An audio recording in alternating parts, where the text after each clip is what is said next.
Texas, 1943.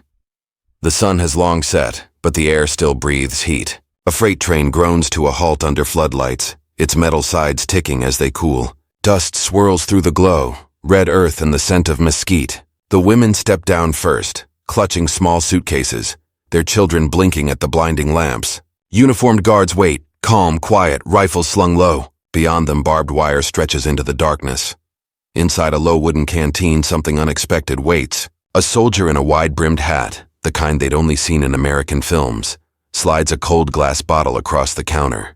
The hiss of pressure breaks the silence. Brown glass, icy droplets. The label reads Coca-Cola. One woman hesitates, suspicious. Another lifts it carefully, the first taste sharp, sweet, unfamiliar. The guards smile faintly. The train's whistle fades into the distance. In that moment, caught between fear and wonder, the war feels impossibly far away. These women had crossed an ocean and found themselves prisoners under the open Texas sky. But nothing prepared them for kindness wrapped in barbed wire, or for a soda that tasted like another world. When the Second World War reached America in December 1941, the United States government faced a question it had not asked since 1917. What to do with civilians and nationals from enemy nations now living within its borders? Fear ran ahead of clarity. German, Italian, and Japanese residents, some long naturalized, some newly arrived, suddenly found themselves under suspicion. Within weeks, the Department of Justice began compiling lists. The legal framework came not from the War Department, but from a quieter branch of bureaucracy. The Immigration and Naturalization Service, or INS, working under the Attorney General. Their program was called the Enemy Alien Control Program. In theory, it was not punishment, but protective custody. In practice, it became confinement behind wire. The government built a network of internment camps across the continental United States. Some were for men, others for women and children. Texas, vast, dry, and far from any coast, offered what the authorities considered the perfect geography. Remote enough for security, hospitable enough for habitation, and well served by rail lines feeding out of San Antonio and Houston. By 1942, 3 key sites had been established. Seagoville near Dallas housed women and children. Kenedy, near the Gulf Coast, received mostly German and Latin American internees. And the largest, Crystal City, near the Mexican border, would become the nation's principal family internment camp. Unlike POW compounds, administered by the War Department and governed by the Geneva Convention, these were civilian internment centers. The women arriving there were not captured soldiers, but teachers, wives, and secretaries. Some long settled in the United States, others deported from Latin America as part of hemispheric security sweeps. The paperwork described them as enemy aliens, even if they had never sworn loyalty to the Third Reich. Life inside the fences reflected that contradiction. The U.S. sought to prove that it treated detainees humanely, better than the Axis treated American civilians overseas. The result was a strange mixture of control and comfort. Each camp had its mess halls, infirmaries, recreation fields, and even canteens stocked with American goods. In those canteens, products like soap, candy, cigarettes, and bottles of Coca-Cola became small tokens of the outside world. The women noticed the details first. White bread soft as clouds, peanut butter in glass jars, ice boxes humming in the Texas heat. The guards, often local farm boys or National Guard units, were polite, sometimes curious. When children asked questions in hesitant English, the men answered gently. Inside the wire, life was organized by schedules: roll call, cleaning duties, mail inspection, curfews. Each barrack row bore numbers. Windows faced inward toward the watchtowers. Red Cross inspectors visited periodically. Their reports praised the cleanliness, the medical care, the presence of schools. But between the lines, they noted isolation and anxiety. Letters were censored, newspapers delayed. Most women knew little about the war except through rumors or radio bulletins approved by Camp Command. By late 1943, Texas contained one of the largest populations of Axis nationals on American soil. Tens of thousands spread across both civilian and military camps. The War Department's Camp Hearn, north of Houston, became a model for POW labor. German men working Texas fields, often whistling as they harvested cotton or chopped wood, earning small script credits redeemable at camp stores. Their wives or sisters, held miles away under INS authority, lived a different rhythm, one shaped by domestic order rather than military discipline. For the women, The first shock was abundance. Back in Europe, rationing cut deep. Coffee, sugar, and soap were treasures. Here, even in confinement, supplies seemed endless. That contrast was both comforting and humiliating. Comfort because the children ate well. Humiliation because the food came from the country fighting their homeland.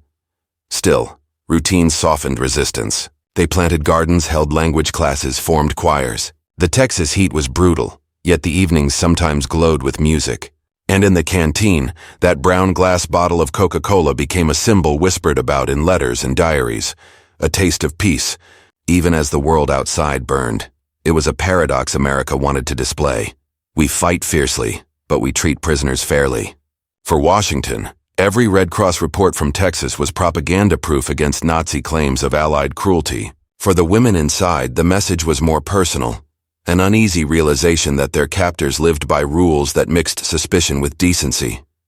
The trains kept arriving. From New York, from Panama, from Guatemala. Each transport added new names to rosters typed in triplicate. Each woman stepped into the same sunlight, the same dust, the same bewilderment. Behind every smile from a cowboy guard or every clink of a soda bottle, a larger question lingered. What kind of nation builds a fence not out of hatred, but out of fear disguised as care? And as the barbed wire glittered under the Texas sun, the machinery of wartime bureaucracy ground forward, preparing for its next wave of arrivals. Morning in Seagoville began with the clang of the mess hall bell. Women lined up in neat rows, children rubbing sleep from their eyes, guards counting under their breath. Breakfast meant powdered eggs, bread and black coffee served in tin cups. By 8, classrooms opened. English lessons for adults, arithmetic and history for children. The school sat inside the fence but followed a Texas curriculum, an odd bridge between two worlds. The intake routine had been almost identical for everyone. New arrivals were led through registration tents where civilian clerks cataloged possessions, watches, letters, money, jewelry. Each item was recorded, sealed, and stored until eventual release. Medical examinations followed. Mandatory chest x-rays, vaccination updates, dental checks. At last came the barrack assignment. Long wooden buildings divided by thin partitions, small stoves for heat in winter, open vents for the burning summer. Every camp followed strict regulations. Mail was censored, photographs limited, lights out by 10. Radios were permitted only if tuned to approved American frequencies. Guards patrolled slowly, their boots crunching the caliche gravel. And yet, compared to what these women imagined before arrival, the atmosphere was startlingly ordinary. Barbed wire surrounded them, but beyond it lay baseball diamonds, laundry lines, and the steady rhythm of Texas life. The International Red Cross visited twice a year. Inspectors measured rations, interviewed internees, and checked sanitation. Their reports often read like paradoxes, praising medical care but noting the psychological toll of uncertainty. Many internees had no idea how long they would stay, or what charges, if any, applied to them. Protective custody was a phrase with no calendar. Around the camps, local churches and charities appeared. Baptist women's groups brought Bibles. Catholic priests offered Sunday Mass. Curious townsfolk sometimes gathered near the fences, watching the strange compound on the prairie. Children waved at the internees' children through wire. Guards shooed them back. A few locals even wrote letters of sympathy, though such contact was discouraged. Inside, daily life settled into predictable patterns. Women organized sewing circles, choirs, even drama clubs. The Red Cross supplied books. One internee's diary described reading Gone with the Wind in the Texas sun, a story about captivity in a land of freedom. Meanwhile, the male POW camps across Texas hummed with a different rhythm. At Camp Hearn, Camp Huntsville, and Camp Mexia, tens of thousands of German soldiers labored in cotton fields or sawmills. Under Geneva Convention rules, they earned small wages and were entitled to cultural activities. Some painted murals, others built model towns of cardboard and plaster. To American farmers, the Germans proved disciplined and surprisingly efficient. By 1944, Texas agriculture depended on them. The contrast between the two systems, War Department POW camps for men and INS internment centers for women and families, was stark. POWs enjoyed military structure, clear ranks, and known repatriation terms. The women had bureaucracy and silence.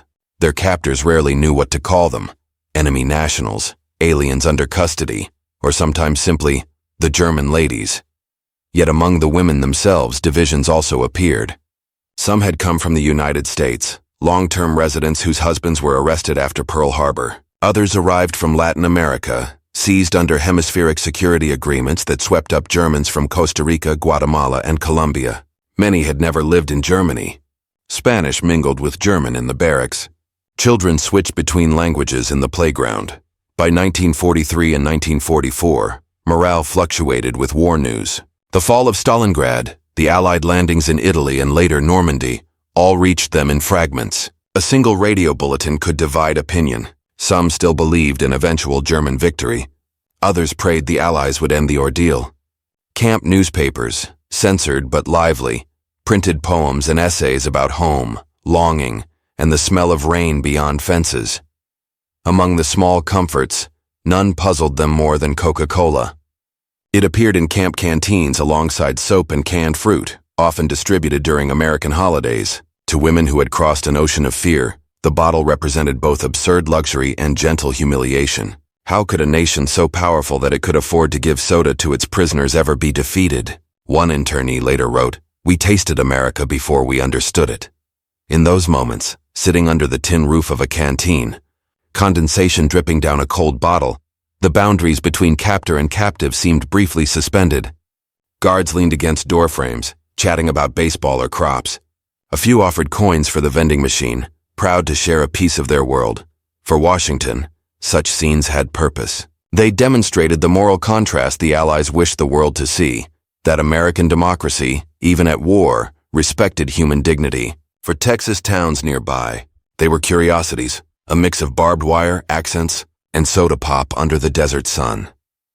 By the end of 1944, more than 425,000 Axis prisoners of war and over 11,000 civilian internees lived on U.S. soil, with Texas holding one of the largest shares. The fences ran straight, the guards kept count, and across those distances flowed the quiet current of paradox. Discipline laced with generosity, suspicion wrapped in courtesy. Soon those tensions would deepen, because as the war's tide turned in Europe, the question no one could yet answer began to press. What happens to civilians when the nation that imprisoned them wins the war? Angle A, the human dimension inside the wire. Life became a study in contradiction. The women of Seagoville and Crystal City woke each day to both confinement and routine comfort.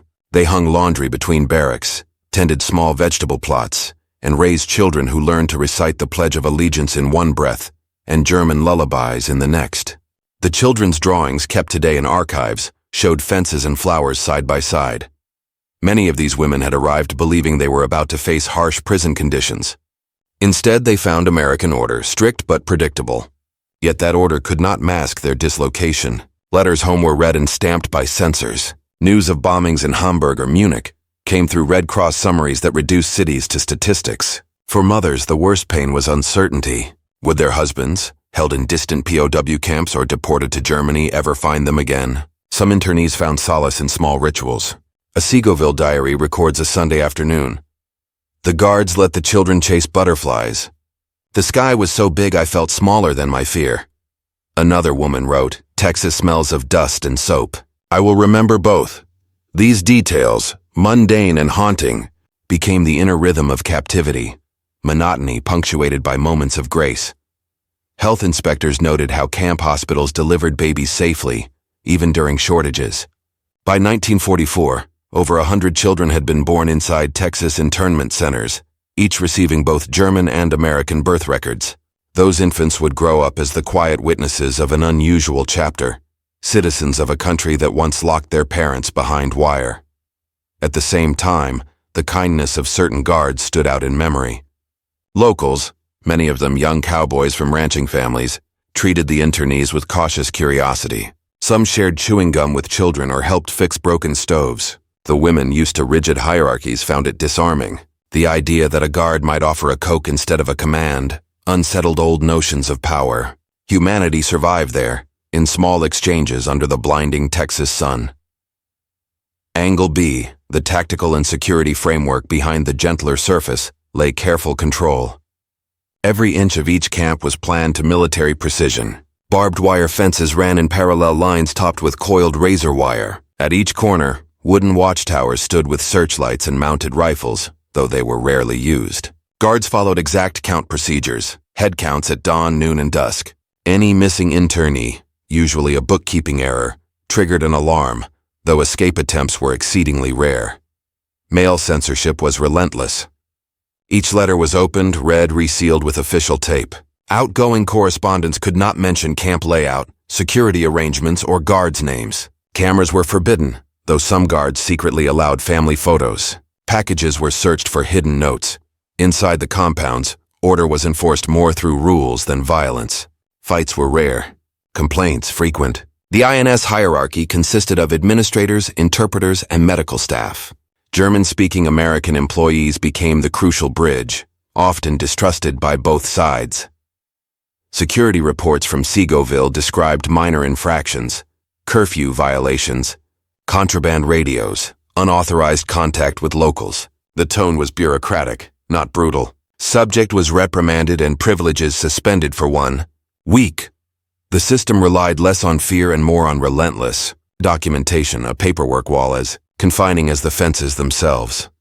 The War Department occasionally reviewed these camps for intelligence value. A few internees suspected of pro-Nazi leanings were interrogated separately. Yet most were harmless. Expatriate families caught in a geopolitical net. The U.S. saw them as symbols, proof that democracy could imprison without cruelty. The paradox extended to leisure. Within limits, internees could organize concerts, sports, and even films. Guard towers overlooked volleyball courts. Christmas trees were allowed. The guards sometimes joined the singing. Surveillance and civility lived side by side, each reinforcing the other. Angle C, the legal and bureaucratic machine. The machinery that created these camps was built on legal ambiguity. The Geneva Convention of 1929 applied to captured combatants, not civilians. Yet Washington faced political pressure to manage enemy aliens humanely.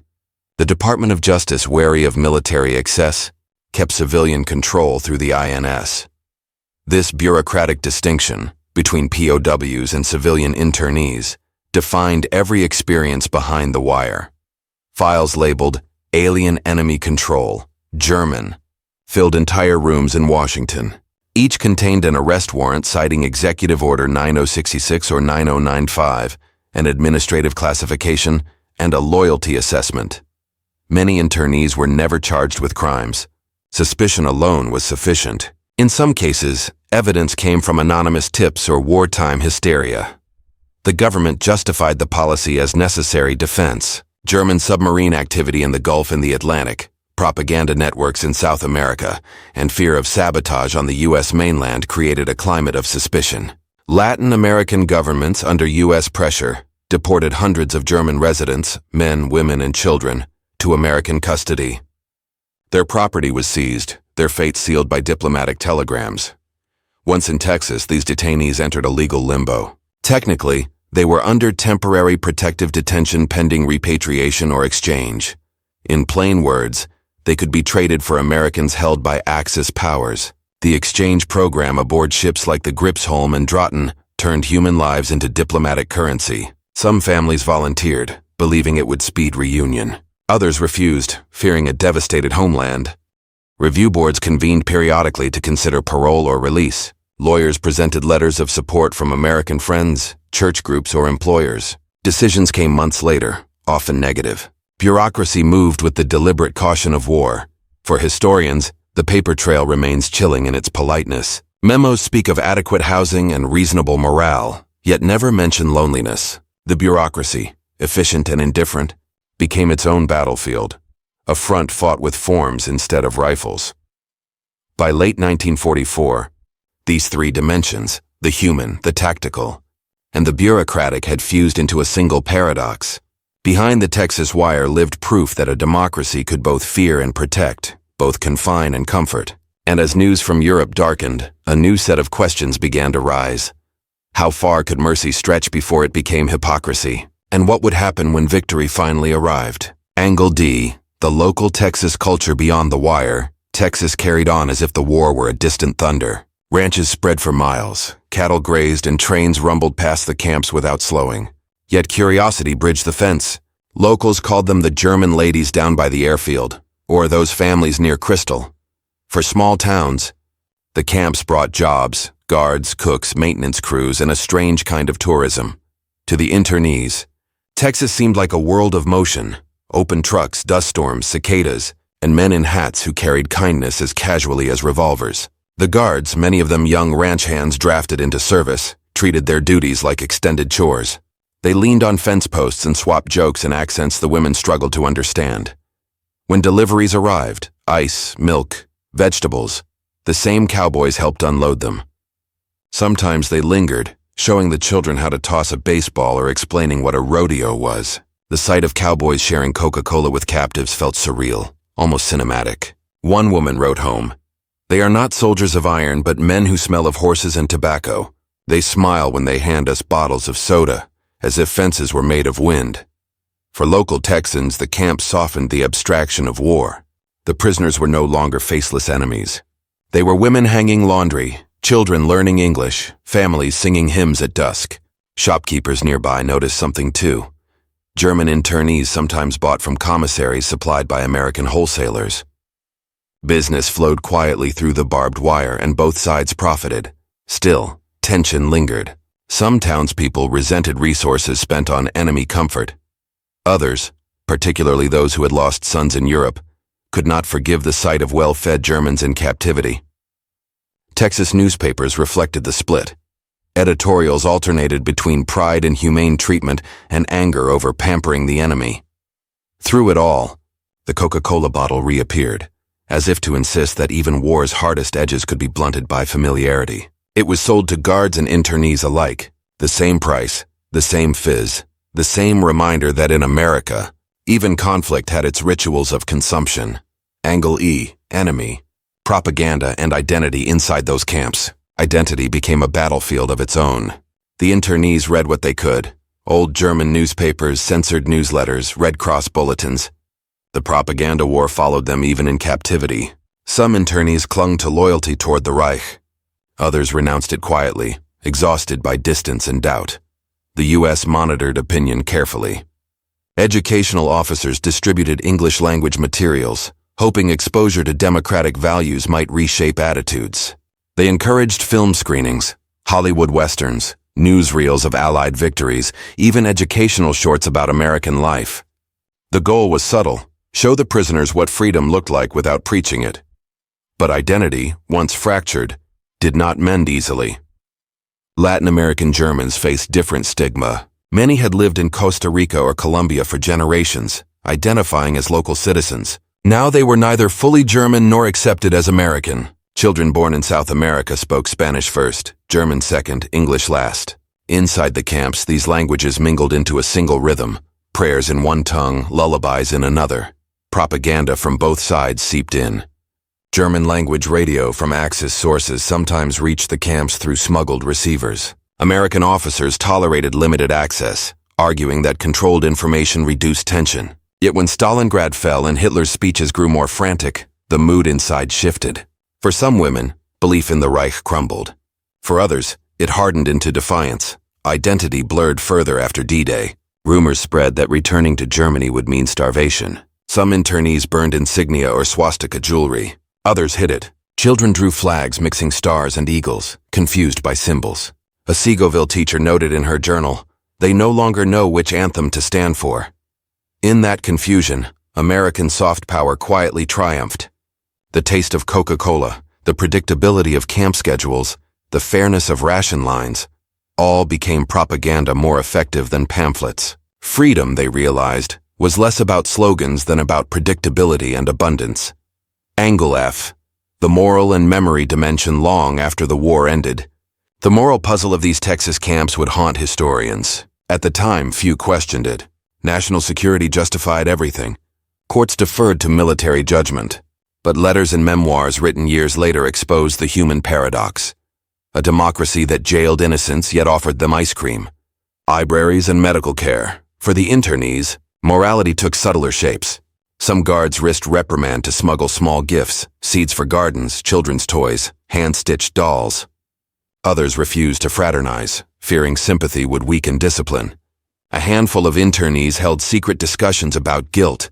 Could they, by accepting American kindness, betray those suffering in Europe? In diaries, moral reckonings echoed. One woman wrote, "Perhaps this is what justice looks like when men are frightened, half mercy, half misunderstanding." Another, after release, described seeing Coca-Cola again in post-war Germany. "It reminded me not of freedom, but of fences."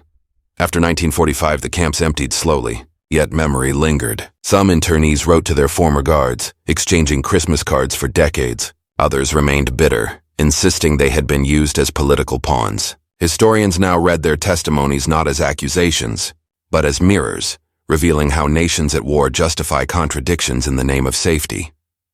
Today, the remnants of Crystal City and Seagoville stand quiet. The fences are gone, the watchtowers dismantled, but the ground still carries traces, the outline of foundations, the buried glass shards of soda bottles that once passed between hands divided by duty.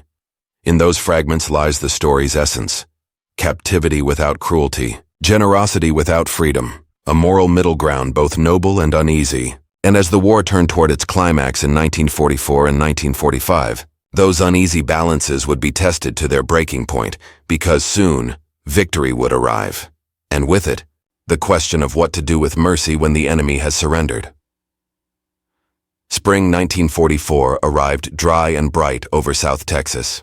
By now, most of the internees had lived behind the fences for 2 years. The war beyond the horizon had shifted. Allied troops advanced through Italy. Bombers reached Berlin. And in the Texas camps, the air thickened with anticipation. Every new headline pinned to the bulletin board meant something might soon change, but no one knew in which direction. In Crystal City, the largest family camp, daily life ran with mechanical precision. Reveille, inspection, meals, school, curfew. Yet beneath the routine, whispers spread. Lists were being compiled. Names were being checked. Some said they'd be sent home. Others feared deportation to a Germany in ruins. The exchange program, once distant rumor, was becoming reality. Since 1943, Washington had been negotiating with Axis governments through neutral intermediaries like Sweden and Switzerland. Civilians and diplomats on both sides would be exchanged to ease tensions and rescue stranded nationals. The ships, like the Swedish liner Gripsholm, sailed under neutral flags carrying Americans from Europe and Japanese, Italian, or German internees from America. For those inside Texas wire, the word Gripsholm sounded like both salvation and exile. When officials arrived with clipboards, families trembled. Each name called meant separation. Some mothers clutched infants born in camp, unsure of their nationality. Were they American by birth, German by blood, stateless by circumstance? Few could answer. Guards offered no information. They simply escorted those chosen to the railhead. The rest watched the trucks disappear into dust. Among those left behind, frustration deepened. Red Cross observers noted heightened anxiety and emotional strain. Canteen sales of sweets and soda rose sharply, a small human reaction to uncertainty. The Coca-Cola bottle reappeared as comfort, its sweetness now masking dread instead of wonder. The War Department began to shift its attention. With the Normandy invasion approaching, manpower demands grew. Some guards from Texas were reassigned to Europe. Replacements were older men, veterans of the 1918 war, slower and gentler. They told stories at the fences, sang country songs in the evenings. The women listened, drawn by the humanity and voices no longer sharp with command. By June 1944, D-Day headlines reached every camp. The announcement came through official channels, typed summaries read aloud in English, then German. The internees cheered quietly, though not all for the same reasons. Some hoped victory would mean freedom. Others dreaded the collapse of the world they'd known. Soon, the reality of defeat began to filter in. Letters from Europe described cities burning, relatives missing, entire neighborhoods erased. Photographs of ruins smuggled through neutral mail shocked even the most loyal. A silence settled over Crystal City's dining hall. For the first time, the women truly understood they might have no home to return to. The U.S. authorities faced their own dilemma. These were not captured soldiers but civilians detained without criminal charges. What was their status after Germany's surrender became inevitable? The Justice Department debated options: repatriation, parole, or indefinite detention until peace treaties were signed. In Washington, memos used the phrase administrative uncertainty. For the people living it, that meant simply waiting. The first real tremor of change came in early 1945. War news dominated every loudspeaker. Ardennes, Iwo Jima, Dresden. Then one morning, word spread that a transport would leave within days, families bound for exchange through New York. Those selected packed in silence, friends hugged through fences, children pressed faces to wire, and the ever-present wind carried fragments of German lullabies into the desert air. A guard later recalled, "They left like people who knew they were going to ghosts." As those trains departed, the camps felt hollow. Attendance at language classes dropped. Gardens went untended. The women spoke less, listened more. The Red Cross sent psychologists, sensing collective exhaustion. One report observed, "The internees now display neither anger nor expectation, only fatigue." Then came May 8, 1945, Victory in Europe Day. The Texas sky blazed with sunlight. Radios and guard shacks erupted with cheers and Glenn Miller music. Flags rose over the towers. Outside, towns erupted in celebration, horns, fireworks dancing in the streets. Inside the wire, silence. Some internees smiled, tentative, unsure whether to feel joy or fear. Others cried. The war that had uprooted their lives was over, but their captivity was not. They gathered at the canteen, the symbol of their strange coexistence, and drank Coca-Cola as if to toast a victory that didn't yet belong to them. Children waved at planes overhead. One asked if the fence would come down tomorrow. No one answered. Guards stood awkwardly, their own relief tinged with sympathy. They were victors watching over women who no longer fit the definition of enemy. The next weeks brought confusion. Rumors of release clashed with new security orders. Some internees were told they'd be sent to Ellis Island for processing. Others warned they might remain for months. The bureaucracy hesitated, afraid of setting precedent. In that pause between war and peace, the Texas camps entered their most uncertain phase. The victory the internees had waited for now hovered like a mirage, visible, unreachable. The war had ended in Europe, but their personal battles, fought through paper, policy, and patience, were only beginning. Outside the wire, America celebrated freedom. Inside, women folded their laundry, tended gardens, and waited for a door that would not yet open. The Texas wind turned softer as summer 1945 began. Victory banners fluttered across every courthouse and main street, but inside the internment camps the celebration felt distant, like hearing music from another town. The women watched fireworks over the fences, each burst of light a reminder of freedom they still didn't have. The U.S. government now faced a bureaucratic paradox of its own making. Germany had surrendered. The legal justification for enemy alien detention had evaporated, yet thousands of civilians remained behind wire. Washington called them residual cases, each file a question mark. Some had no valid passports. Others were citizens of Latin American nations that refused to readmit them. A few, suspected of sympathizing with the Nazi regime, were marked undesirable for parole. For months, their fate drifted between agencies, justice, state, war, none eager to take responsibility. In Crystal City, rumors ran faster than official notices. One morning, guards informed a group they would be released soon. That word, repeated endlessly for weeks, lost all meaning. The Red Cross pressed for clear timelines, urging humane resolution. Reports from Switzerland warned that continued detention risked international embarrassment. America, the world's new victor, could not appear vindictive. So began the slow unspooling of captivity. Families were summoned in small batches, called to administrative offices where interpreters translated complex documents, parole forms, repatriation waivers, affidavits of loyalty. Each choice carried risk. Signing for repatriation meant return to a broken Germany. Requesting parole meant uncertain surveillance in the U.S. Many hesitated, pen trembling above the paper. By late summer, trains rolled north, carrying internees to processing centers in New Jersey and New York. At each departure, camp loudspeakers played music, usually swing or hymns. Guards stood quietly as friends embraced for the last time. Some women kissed the children of other internees, promising to write.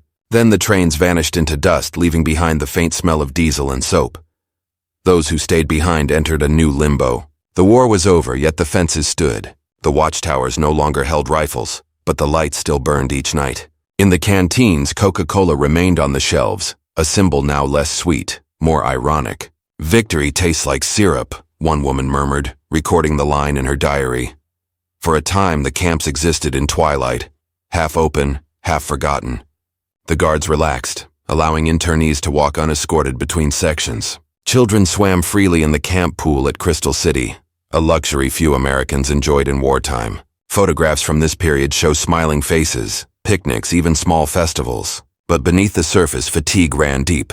Many women refused to decorate for Christmas that year, saying they would not celebrate freedom until the gates opened. The policy debates in Washington grew heated. The Justice Department wanted rapid closure. The State Department warned that premature release could invite political backlash. Congressional hearings began quietly, questioning the fairness of detaining civilians without charges. Newspapers ran small stories buried beneath headlines of atomic triumphs in Japan. America was moving forward.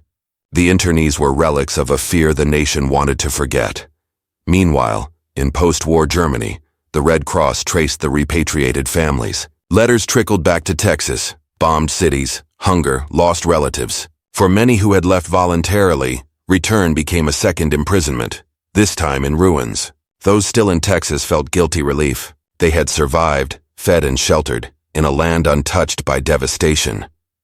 In early 1946, parole boards began releasing select internees into American communities under supervision. Sponsorship by local churches or employers became their passport to normalcy. Some settled quietly in Texas towns, blending into civilian life. Others moved north to relatives. The children, fluent in English after years of schooling inside the camps, adapted fastest. They carried memories that would take decades to unpack.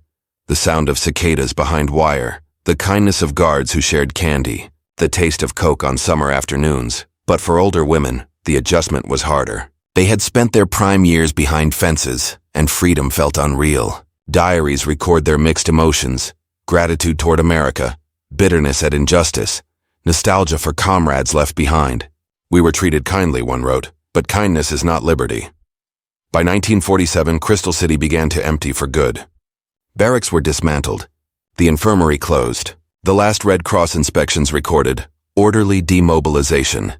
The final families departed quietly, their luggage piled onto trucks that once brought them in. Guards removed their badges, signed discharge papers, and returned to farms and cities changed by war. When the last train left, a few internees lingered to gather mementos, photographs, hand-woven crafts, and the empty glass bottles that had once symbolized a strange friendship. Some took those bottles home, keeping them as reminders of an America that was both captor and benefactor. Outside the abandoned camps, Texas resumed its ordinary rhythm. Ranchers repaired fences, soldiers returned to universities, and the state that had once guarded thousands of enemy aliens became a crossroads for returning GIs and booming industry. Only traces of the internment network remained: concrete foundations, rusted nails, faint depressions in the soil where barracks once stood. For decades, few spoke of it. The official reports gathered dust. Only in the 1980s did historians begin to unearth the full record: letters, diaries, Red Cross logs, and faded photographs showing women smiling beside guards in cowboy hats. What seemed absurd at the time, a prisoner drinking Coca-Cola offered by her jailer, became a powerful symbol in retrospect: the collision of American confidence and wartime anxiety, of liberty fenced in by fear. When asked years later how she remembered Texas, one former internee answered quietly, "The light, the fences, and that strange kindness, the one that confused us more than cruelty ever could." That kindness, and the contradictions beneath it, marked the true climax of this story. Because as the war's guns fell silent, America faced its own reckoning. Could a nation that prided itself on freedom forgive itself for the cages it built in freedom's name? The answer would unfold in the years that followed, inside courtrooms, history books, and the memories of those who drank sweetness from a bottle while waiting for a gate to open. When peace finally became more than a rumor, the fences of Texas still stood. By the start of 1946, America was celebrating victory abroad while quietly dismantling the machinery of wartime fear at home. Across the Southwest, one by one, the camps began to close, not with ceremony but with paperwork. Notices were typed, signatures gathered, and families that had spent years behind wire were told they were free to go. Freedom, however, was not the same as belonging. For the women released from Seagoville, Kenedy, and Crystal City, the outside world had changed beyond recognition. Many returned to towns that no longer wanted them, or to husbands and sons still missing in post-war Europe. Others faced deportation proceedings even after the war's end, as Washington struggled to decide who counted as enemy alien and who could remain in the United States. Some families had no homes to return to, their houses sold, their possessions gone, their savings frozen since 1942. Still, the American record of treatment, clean camps, full rations, medical care, became a point of pride for officials. Internal Justice Department memos described the program as a demonstration of humane wartime control. But for those who had lived it, the memory was heavier. They remembered the hum of the floodlights, the smell of creosote from the fence posts, the way time itself seemed to dissolve between inspections. Red Cross workers who visited in 1946 wrote that the internees appear in good physical health but show marked hesitation to resume normal life. Psychologists later recognized what was then unnamed: the quiet trauma of prolonged uncertainty. Reintegration was uneven. Some women married Americans they met through volunteer work after their release, choosing to stay in the country that had confined them. Others resettled in war-torn Germany or Austria, driven by guilt or the pull of family. A few never adjusted. They spoke of Texas as a mirage, a place where kindness felt unreal. Meanwhile, the American public moved on. Veterans returned, industry boomed, and Cold War tensions began to overshadow the memory of wartime internment. The camp's land was repurposed. Crystal City's barracks became temporary housing for migrant farm workers. Seagoville's site converted into a women's federal prison. Faint traces of the past were built over, but never erased. Historians later found how detailed the camp records had been. Every Coca-Cola purchased, every Red Cross parcel, every birth and baptism was logged and stamped. Bureaucracy had preserved unintentionally a portrait of captivity that looked civilized on paper, but felt timelessly suffocating to those who lived it. Some of the internees kept their own archives, scrapbooks filled with ration cards, postcards, and sketches of guards in cowboy hats. In one surviving album, a woman pasted a flattened bottle cap beside a photograph of her barrack, captioned simply, "My America, 1943-1946.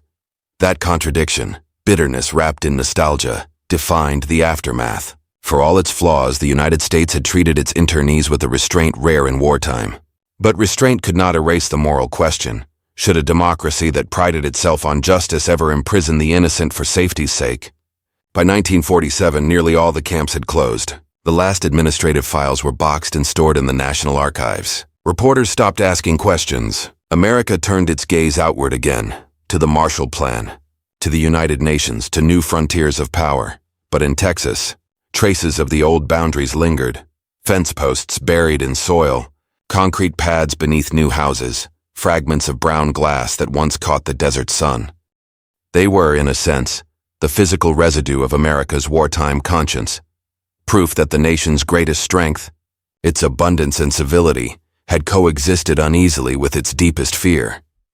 And for the women who had once stood barefoot on that dry ground, hearing the pop of a Coca-Cola bottle echo across the canteen, freedom now carried an aftertaste, sweet, yes, but unmistakably tinged with iron. When the last gates of Crystal City clanged shut in 1948, the sound barely registered in the post-war roar of progress. The Cold War was taking shape, soldiers were coming home to GI Bills in new suburbs, and the nation had already begun rewriting its memory of the war, full of heroism, unity, and triumph. The quieter chapters, like the internment of German families in Texas, slipped into silence. Yet for the people who had lived behind those fences, silence was impossible. Some internees stayed in touch for decades, exchanging letters written in the mix of languages that had sustained them inside. German phrases softened by English endings, Spanish words adopted from their Latin American companions. A few revisited Texas years later, tracing the outlines of where their barracks once stood. The land had changed, but the smell of dust and mesquite brought memories rushing back. The U.S. government moved on with efficiency and amnesia. Files were archived, stamped, closed, no further action. Compensation was never discussed. The official stance held that these civilians had been treated humanely, in compliance with wartime necessity. Few questioned whether that necessity had been just. In West Germany, however, the story returned in fragments. Letters arrived, describing how former internees, now back among ruins, told neighbors about the strange decency of American camps. "They gave us Coca-Cola," one woman told a reporter in 1952, as if that proved they were better. The irony was sharp. Kindness remembered not as cruelty's opposite, but as its disguise. For some, America remained a beacon. Many who had lived through the camps eventually emigrated permanently, finding work and stability in the same nation that once confined them. Their children grew up American, attending schools, serving in the armed forces, rarely speaking of where they had spent their earliest years. Only when historians began interviewing survivors in the 1980s did the full mosaic of recollection emerge. Stories of friendship with guards, of summer heat, of the surreal mix of captivity and comfort. Locals, too, carried memories. Retired guards from Camp Kenedy or Crystal City remembered their German ladies with affection. They spoke of how polite they were, how some knitted gifts or baked bread for the watchmen. To these Texans, the camps had been duty without hatred, a season of strange coexistence. Yet a few admitted a lingering unease. "We called it humane," one man said. "But fences are fences." The public rediscovery of these internment sites in the late 20th century transformed them into quiet memorials. Archaeologists and descendants preserve fragments, foundations, tools, bottles, and scraps of paperwork. Museum exhibits in Texas began to tell the story openly, linking the experience of German internees to the broader pattern of wartime confinement that also included Japanese Americans and Italian nationals. The differences in treatment were stark but instructive. The law had drawn invisible lines through ethnicity, geography, and fear. Academics interpreted the Texas camps as part of America's wartime self-portrait, an effort to balance security with conscience. In the calculus of history, they stood somewhere between moral failure and reluctant mercy. The system had spared lives, but not dignity. It had offered safety, but not freedom. By the time the last survivors gave interviews in the early 2000s, their tone had softened. They remembered the American guards who shared Coca-Cola on hot days, the Red Cross nurses who brought gifts at Christmas, the taste of canned fruit and white bread. But they also remembered the wire, always the wire. One woman's final words to a historian were simple: "We were never mistreated, but we were never trusted." Today, the grounds of Crystal City are home to a high school athletic field. Children run where barracks once stood, their laughter echoing over the same dry soil. A small plaque marks the spot. Site of World War II internment camp, 1942-1948. Few stop to read it, but the story remains, embedded in the sand, preserved in records, and whispered in the hum of a country learning, again and again, that even kindness can build cages when guided by fear. The war had ended, yet the question it left behind still lingers in the dust of Texas. How does a free nation measure its mercy when fear wears the mask of duty? The fences are gone now. The watchtowers have long since vanished, their timbers folded back into the earth. Where guards once walked with rifles, grass grows uneven and tall. On summer evenings, when the wind moves through the mesquite, it carries faint echoes, voices of children reciting lessons, the rhythmic clang of the mess hall bell, the hiss of a bottle cap turning loose from glass. What remains is a paradox carved into history, a nation at war for freedom that imprisoned the innocent to protect it. The German women of Texas were not victims of cruelty, nor heroes of resistance. They were witnesses to democracy under strain, to a country testing the limits of its own ideals. For America, the camps became an uncomfortable mirror. They showed that power can be benevolent and still blind, that justice can be precise on paper yet uncertain in practice. The fences stood not only for security, but for the quiet fear that freedom itself might break if not contained. And yet, even within that contradiction, decency endured. Guards who shared laughter instead of anger, nurses who cared without prejudice, Red Cross workers who wrote reports lined with compassion, all of them proved that humanity can persist even inside bureaucracy. In the end, perhaps that is why the image of a Coca-Cola bottle endures. It was never about the soda itself. It was about what it represented, a small, ordinary gesture in an extraordinary time, a symbol of a civilization trying to remain kind while the world demanded hardness. Today, when sunlight strikes the red soil of those forgotten Texas fields, it reveals fragments of glass smoothed by decades of wind. They catch the light like tiny mirrors, reminding anyone who stoops to look that history is rarely simple. Mercy and fear, liberty and control, they can live side by side even in the same human heart. The war ended long ago, but the story of those women, their captors, and that improbable kindness still whispers the same truth. That freedom is not only won on distant battlefields, it must also survive within the fences we build ourselves. If this story moved you, remember, history isn't just what happened, it's what we choose to remember. Subscribe for more untold chapters of World War II, the human stories behind the battles, the choices behind the flags, because every forgotten photograph still has a heartbeat. Subscribe now and step back into history.